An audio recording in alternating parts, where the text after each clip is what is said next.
Hey guys, what's happening? Welcome to the launch episode of the Tune GTS podcast, presented by Mr. G's Podcast Productions. I'm Oliver with your co-host Brendan, and we're very happy to be producing this content for the first time, so let's just dive right into it. Alright, so March Madness has officially come to a close as UVA has gone from worst to first, winning the national championship versus a tough Texas Tech squad only a year after becoming the first one seed ever to lose to a 16 seed. This tournament was filled with many jaw-dropping moments, as per usual, and I think that this year's bracket most definitely lived up to the hype. Let's take a trip through the rounds here and discuss some of the key games and matchups each round. So by far, everyone's favorite time of the tournament is the first round. I mean, 32 games in 2 days is just ridiculous to think about, and it's even better to watch. I can speak for a broad majority here, and I think both you and I, that I'm pretty guilty of watching some games in class throughout the school day, but I mean, everyone does it. It's the only way you can go through it. It's a part of the viewing experience. So let's just get into some of the notable games through round one. So in the first round, my personal favorite game was when Murray State and their star point guard Ja Morant took on Marquette in the first round.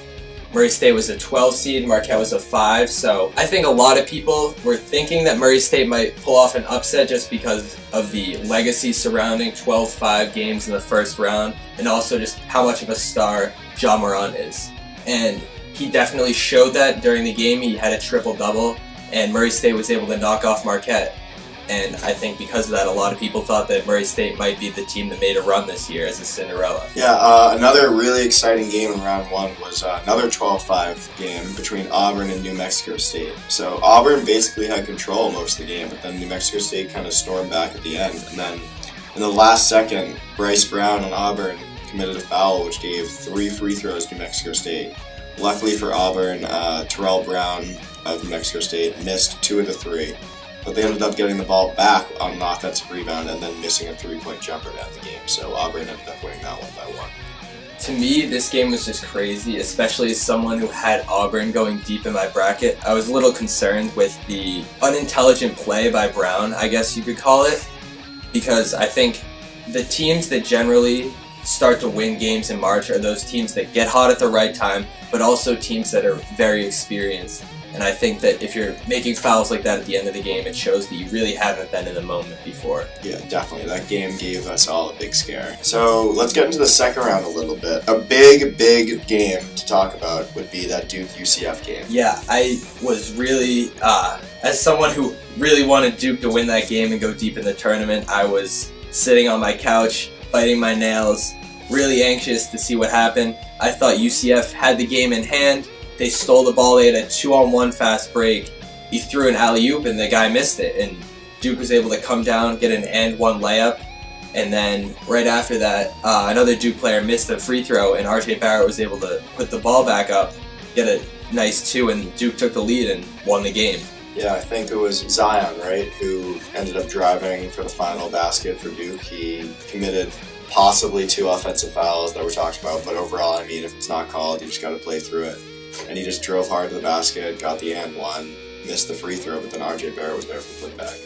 Yeah, that game for me was one of the games of the tournament. Yeah. I think it was unfortunate how the game ended, but really tough game between the two teams, and watching Taco Fall at 7'8" was quite an experience. A very athletic battle between Taco Fall and Zion Williamson in that game.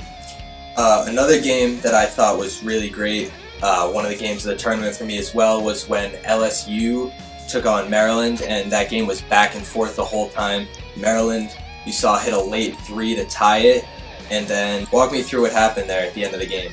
So basically, Tremont Waters of LSU just took it into his own hands. He just started dribbling out the clock. There was no shot clock, and then eventually he just drove to the basket, laid one in with about 1 second left, and that just iced the game for LSU. It was unfortunate to see how upset some of the Maryland players were, but this is March, anything can happen. The third and final game from the round of 32 that I really want to talk about is Tennessee beating Iowa. As someone who had Tennessee also going pretty deep in the tournament, I remember I was heading to practice. I saw that Tennessee was up by 20 and really wasn't sweating the end of that game. And I came back up from practice to find out that Tennessee actually won this game in overtime after Iowa made a furious comeback. Personally, I had Iowa out in the first round, and I watched Cincinnati crumble and blow that lead versus Iowa, so I was pretty upset about that, and I was just hoping Tennessee could just swipe them under the rug. But then obviously they almost pulled off another upset with that comeback. Yeah, Grant Williams was a monster in overtime and really was able to help Tennessee advance. So, all right, we'll dive into the Sweet 16 here, and obviously all those games were ridiculous, but I think one that really stands out was that Purdue thriller over Tennessee in overtime. Yeah, I think that I only caught the end of that one, but I was able to see a couple players on Purdue just making every shot that they took, and Tennessee kind of struggling to stay with them, and then barely hanging on to force overtime. And then once they got to overtime, it was all Purdue. Unfortunate way to see Tennessee go down, but I think Purdue was definitely the better team. And I think a lot of people underrated Purdue coming into the tournament. They were in one of the tougher regions of the bracket, but I think they showed in this game that they were a talented team. Definitely, yeah. Ryan Klein of Purdue, I think, I don't know how many, but it must have been like 3 3-pointers in a row just to put that game out of reach. A second game from the Sweet 16 that shocked a lot of people was Auburn upsetting UNC. This was quite a turnaround from the Auburn team that you saw in the first round, barely scraping by New Mexico State. This team seemed talented, they seemed ready to play, and they came out and they played their game, ran a fast offense, and UNC just couldn't keep up, and Auburn walked away with the win. Yeah, that 97-80 victory for Auburn definitely gave them some momentum advancing further into the tournament. And personally, I had Auburn winning the game, but I know a lot of people had a Final Four matchup championship between Duke and UNC. Speaking of Duke, Duke was able to escape again against Virginia Tech. Another interesting ending. I don't know if you can really fault the referees as much on this one, as another missed alley-oop at the end of the game was thrown and Duke was able to pull off another victory. In my opinion, I don't know if the alley-oop was the play there, as you saw the player on Virginia Tech was kind of fading away from the basket, especially with a second left on the clock, but they were forced to do that because of some solid defense from Duke, and Duke was able to walk away with the victory. Duke then moved on to play Michigan State in the Elite Eight, and what can you tell me about that game, Brendan? Well, I think we both know that was a very, very anticipated matchup. It was Duke coming off 2 very close games. Michigan State was hot, and it was just a matchup we all wanted to see.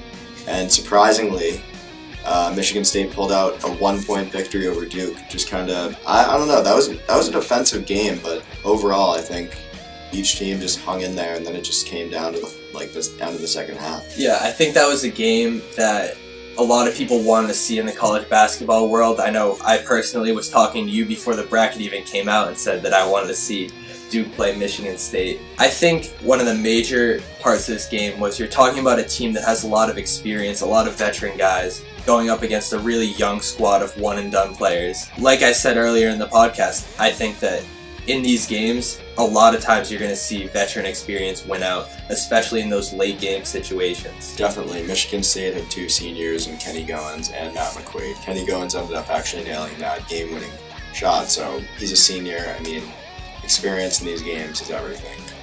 And so at the end of this game, Duke draws up a play for RJ Barrett. He gets the ball in the lane, shoots a shot, gets fouled, misses the first free throw, and then intentionally has to miss the second. Duke can't get the rebound, and they go on to lose this game. A lot of people are blaming this loss on RJ Barrett. What do you have to say about that? What do you think? I don't think it's fair to just put the blame on RJ Barrett. I mean, obviously, it was his play. He drove to the basket. He couldn't get it in, but then missed the first free throw. That's all nerves right there. There's not much you can do. And then he has to miss the second one, try to get the ball back. So this is a team game. You can't just place the blame on RJ Barrett, especially someone who's been as prolific as he has throughout the tournament. I agree. I thought that although Duke lost this game, they had a couple great performances. I think Cam Reddish, a guy who struggled a lot this year, was able to have a pretty solid game for them. RJ Barrett had over 20 points, as did Zion, which is a staple of their offense. One guy who I was a little disappointed by, who I think could have put Duke over the top, was Trey Jones. He had 4 points, 5 rebounds, and 4 assists in this game, and he played the full 40 minutes. That's not really a stat line I expect to see from a 5-star recruit such as Trey Jones, and I think that's why you're going to see him come back next year instead of going to the NBA draft. Yeah, that offense was just powered by Zion, RJ, and Cam Reddish, so it didn't really give Trey Jones a chance to really get in on the action too much. Mm-hmm. I think a second interesting game from the Elite Eight was when UVA played Purdue and ended up winning 80-75 in overtime. In that game, you saw a stellar performance from Carson Edwards of Purdue. He really went off. I think he had over 40 points in that game. 42 points. At the end of the game, there was 1 second left, and there was a loose ball to about half court, and one of the players on Virginia picked the ball up, rifled a pass down to his teammate Diakite, and he was able to tip in a game-winning, or not game-winning, but a game-tying bucket that sent the game to overtime. Yeah, we were together watching that game actually, and that was by far, I think, my favorite game of the tournament. It was just, I hadn't seen any buzzer beaters up to that point, live at least, so I think that was a nice game to witness there at the end. I didn't personally have Virginia coming out on top in that game, but it was definitely very, very exciting to see them pull out that victory in overtime. Definitely, and it's one of those situations where there was about a second left on the clock when Virginia had that chance to tie, and you kind of thought that they were down and out, and then you just see this ridiculous athletic play by Diakite, and at that point, I felt as though all the momentum was on Virginia's side, and you could just see a lot of the players on Purdue were just absolutely shocked when that shot went in, and I think that that game especially gave them a ton of momentum heading into the rest of the tournament, and is one of the major reasons, in my opinion, that they were able to advance. Most definitely.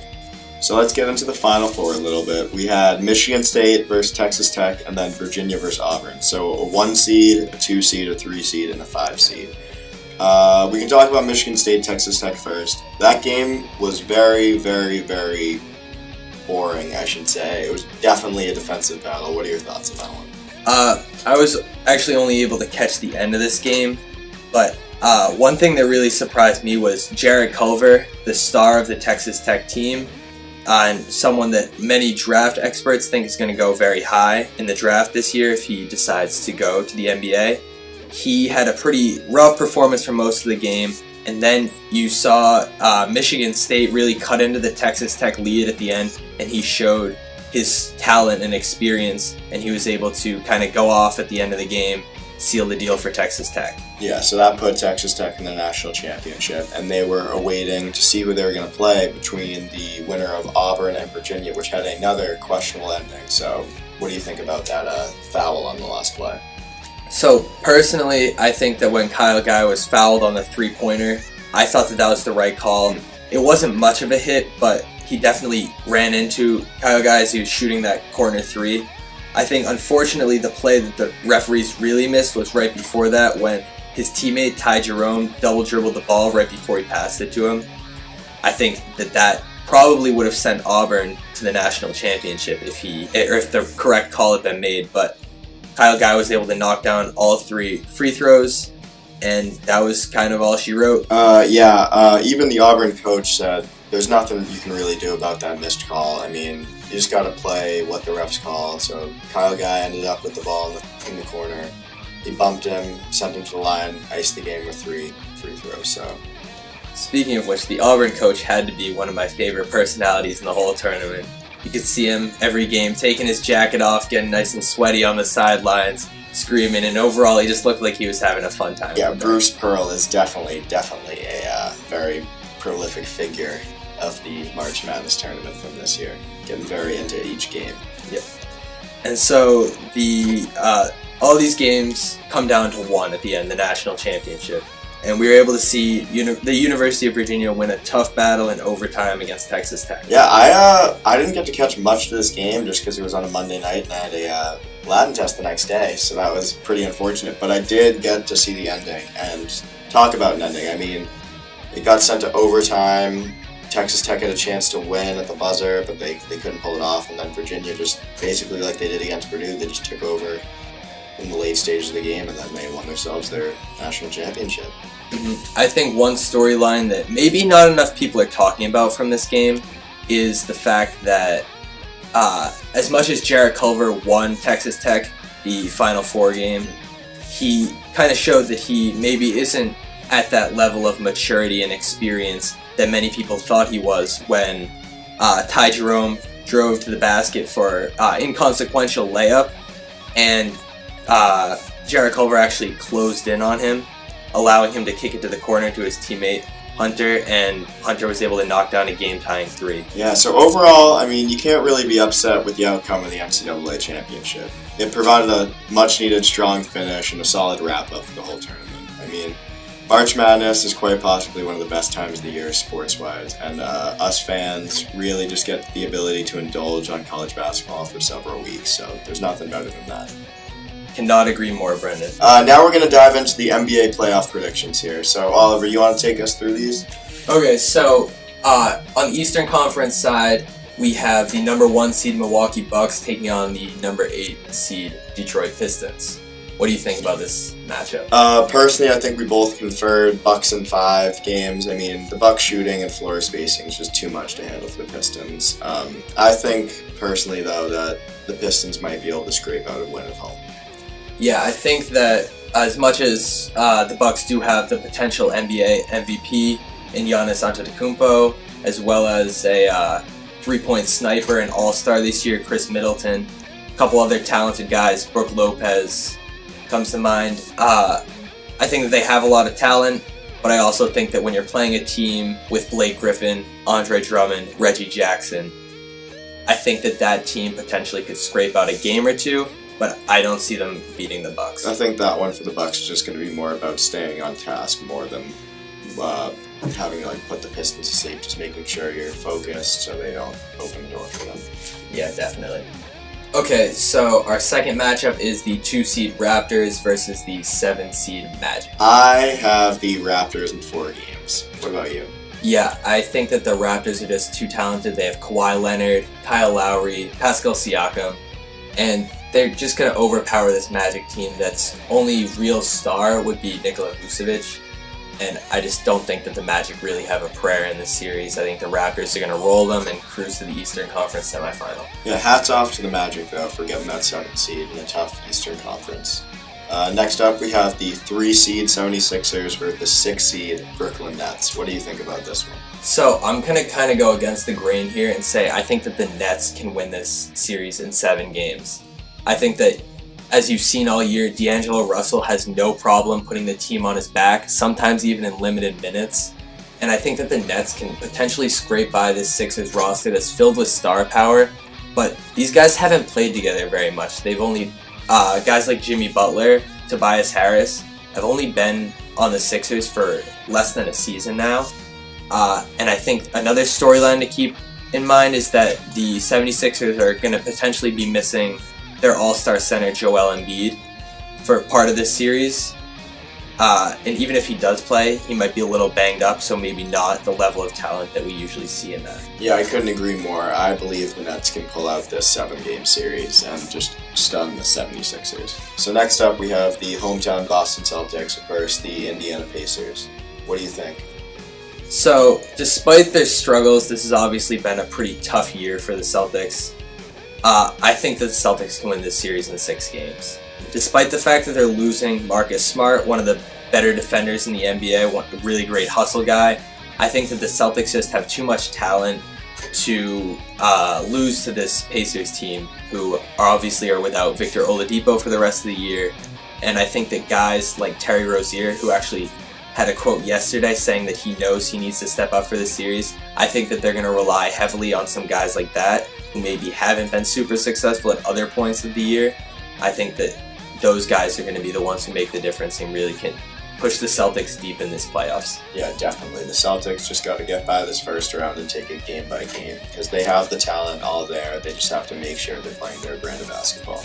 Definitely. And next we're going to move on to the Western Conference playoff series. So our first matchup in the Western Conference first round is the number 1 seed Warriors versus the 8 seed Clippers. What are we thinking? I mean, Warriors in 4, for being honest. This Warriors team is just too talented to lose to the lackluster Clippers team, whose key player is Lou Williams. What about you? Yeah, I think that the Clippers have 2 really talented players in Lou Williams and Montrezl Harrell, but those guys both come off the bench for them. I'm not really sure what goes through Doc Rivers' head when he doesn't keep those guys on the floor for large portions of the game, but I just don't think the Clippers are talented enough to even win 1 game in the series. It should be interesting to see how the Clippers match up against the Warriors. Next up, we have the number 2 seed Nuggets versus the number 7 seed Spurs. What do you got for this series? So, much like the NCAA tournament, I think this is a classic matchup of a team that's young and inexperienced, but also a lot more talented. So maybe more like a Duke type roster than a more veteran squad like Greg Popovich's Spurs team, which is obviously very well coached, a lot of NBA experience. So I think this Nuggets squad is definitely going to have some growing pains, but I also think that they have enough talent that they can beat DeMar DeRozan and ultimately win this series in 6 games. I think a key factor in this series could be the experience of Isaiah Thomas. As we know, he took over in the Celtics run a couple years ago, and I think even just him being in the locker room and on the bench, that'll be enough to propel this team past the first round. Yeah, I would love to see him get a run in this series and really return to form, but unfortunately, not sure if it's going to happen, as he's been relegated to the bench for most of the year after coming back from that hip injury. Our third matchup of the Western Conference first round is the number 3 seed Trailblazers versus the number 6 seed Thunder. I have the Thunder in 6 games. So before this, the Trailblazers center Joseph Nurkic actually suffered a season-ending injury, breaking his leg in 2 places. So that is a big loss for the Trailblazers in this one, and that's the reason I'm taking the Thunder in 6. Yeah, I just think that the Thunder have a pretty talented roster. Paul George, Russell Westbrook, Steven Adams are 3 pretty talented guys, and they're going to be going up against a team that has consistently struggled in the playoffs. Last year they were stunned by a pretty beaten up Pelicans roster, which basically just had Anthony Davis. And overall, Damian Lillard, CJ McCollum have just kind of not been able to find a place in the playoffs. And I think that, coupled with the fact that Nurkic went down with that gruesome broken leg in the double OT game against the Nets, I just really can't envision the Trailblazers winning this series. So I'm going to agree with you and say Thunder in 6. And finally, we have the 4 seed Rockets versus the 5 seed Jazz. And I think we have different opinions on this series, so let's hear yours first. So, in my opinion, I think that the Rockets are going to get this one in 6. I think that James Harden is realistically the best player in the NBA this year. I think he's too talented to lose a first-round playoff series to a Utah team that's kind of flown under the radar this year. You saw Donovan Mitchell not really have as great of a year as people would expect. Guys like Joe Ingles didn't really perform as well as people thought that they might. And I think that, coupled with the fact that the Rockets have some veterans like Chris Paul, like Harden, Clint Capella is another guy who comes to mind. I think that they just have a little bit too much talent to go down to this Utah team. So that's kind of where I think that the Rockets could win this in 6 games. Yeah, I'm very tied in this series. I'm taking the Jazz in 7 games. Obviously, James Harden in the MVP race this year between him and Giannis. He's just been lighting it up. Chris Paul, like you said, Eric Gordon, Clint Capella, they got firepower when they need it. But I think the Jazz have, like you said, been flying under the radar. And I think almost like the Celtics in the East, they might burst on the scene in the playoffs, surprise some people. Donovan Mitchell, great young talent. Kyle Korver and Joe Ingles been in the playoffs before, so we'll see what they can do. And this was a Jazz team that I believe, didn't they beat the Thunder last year in the first round in a similar upset fashion? I believe so. So it's going to be exciting to see how that one pans out as well. I think one other thing that we might have to mention as the NBA season wraps up, we head into playoff time, are the players who aren't going to be in the playoffs. And 2 guys that really come to mind for me are the 2 legends that are going to be retiring, Dwayne Wade and Dirk Nowitzki. Yeah, those are 2 stars that the game is going to miss a lot. I mean, Dirk Nowitzki and Dwayne Wade both brought so much to the table. Such exciting players, and it's going to be interesting to see how the NBA does without them. Yeah, I think those are 2 guys that definitely changed how the game is played. Countless guys such as Donovan Mitchell is one that comes to mind, who's said that he's modeled his game after Dwayne Wade. And then you have a guy like Dirk Nowitzki who just premiered that fadeaway one-leg jumper that's become such a staple of his game, that I think that these are 2 guys who are definitely going to be missed. And one thing that's come up in the news over the last week is some controversy surrounding Dwayne Wade's career, but we don't necessarily have time to talk about that right now, so we'll get to it in a later podcast. Well, that's about all the time we have here on this first episode of the Two Guys Talk Sports podcast, presented by Mr. G's Podcast Productions. Thank you for listening, and we hope you tune in for the next episode.